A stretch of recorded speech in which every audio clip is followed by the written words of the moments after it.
giant catfight on our hands with Megyn Kelly versus Sean Hannity's Fox on Fox crime, the best kind of crime. So first, Megyn Kelly strikes. Now, the first video I'm going to show you is from the first presidential debate. This is not the most recent event. There was a huge fight yesterday. I'm going to tell you about that in a second. But I want to give you a little bit of context here. Now, as Megyn Kelly was kicking to Sean Hannity, interviewing Trump right after the first debate, look at the shade she throws at him. Watch. We've got Trump speaking to our own Sean Hannity.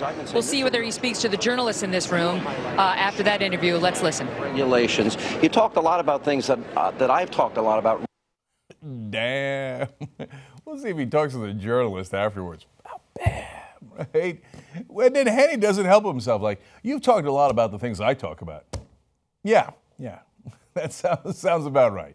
Okay, so now to be fair to Hannity, by the way, he himself said, I'm not a journalist, I'm on talk shows, which is rare honesty, which I appreciate from Sean Hannity. Okay, but Megyn Kelly's going to do it again. She drops the hammer on him one more time. This is from last night.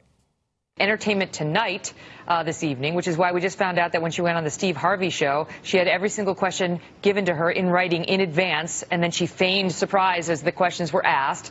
And Donald Trump, with all due respect to my friend at 10 o'clock, will go on Hannity and pretty much only Hannity and will not venture out to the unsafe spaces these days, which doesn't exactly expand the tent for either one of them. There, that's my 2 cents. Damn, 2 cents right in your face, Hannity. What are you going to do now? And then her reference to safe spaces, when she knows that right-wingers make fun of people in safe spaces, that's an extra little, oh, is that a wound you got? Yeah, press right in it. See how, can I get some salt? Okay. So Hannity now is pissed. And like his idol Donald Trump, decides to tweet in the middle of the night. This is going to be good. First tweet, Megyn Kelly, you should be mad at Hillary Clinton. Clearly you support her.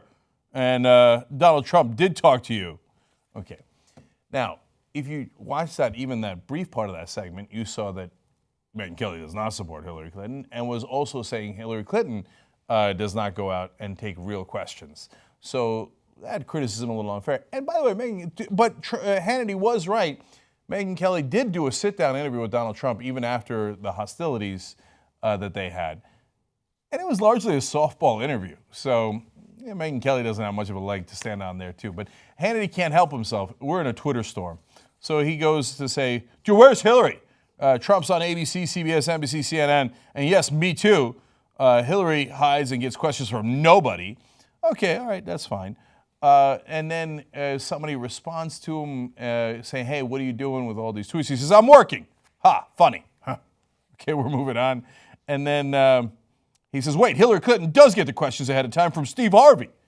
I know, but Megyn Kelly just said that. So it's fairly obvious he didn't watch the segment, but he heard that she had thrown her 2 cents in his face. So he's like, where's the Twitter? Where's the tweeter machine? I got to go. Donald, lend me your Twitter machine. Okay. So then Paul Goldsmith says, hey, Hannity, not cool, dude. Stand by your colleagues.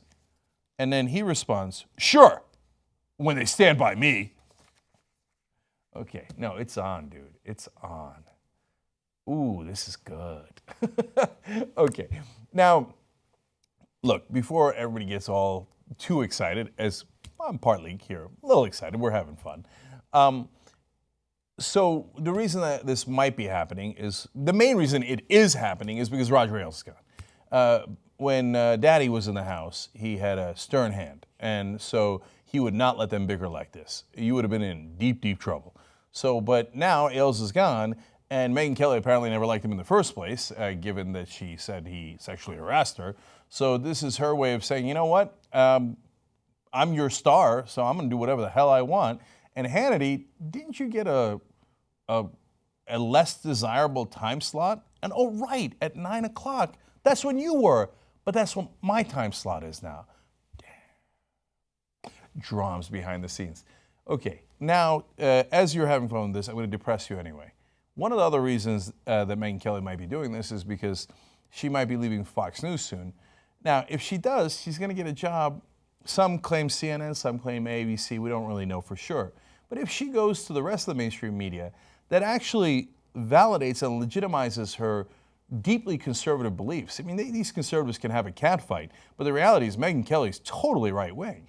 But it'll all be washed away, and her right-wing positions will now become mainstream if she moves there. And the reason that's part one why this is not necessarily good news. And part two is, do you know how much she's apparently making right now? $10 million a year. And if she moves to another network, she might make even more.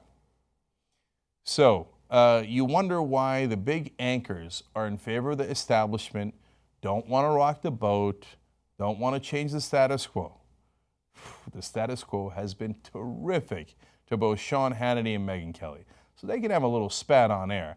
But the bottom line is they are both enormously wealthy.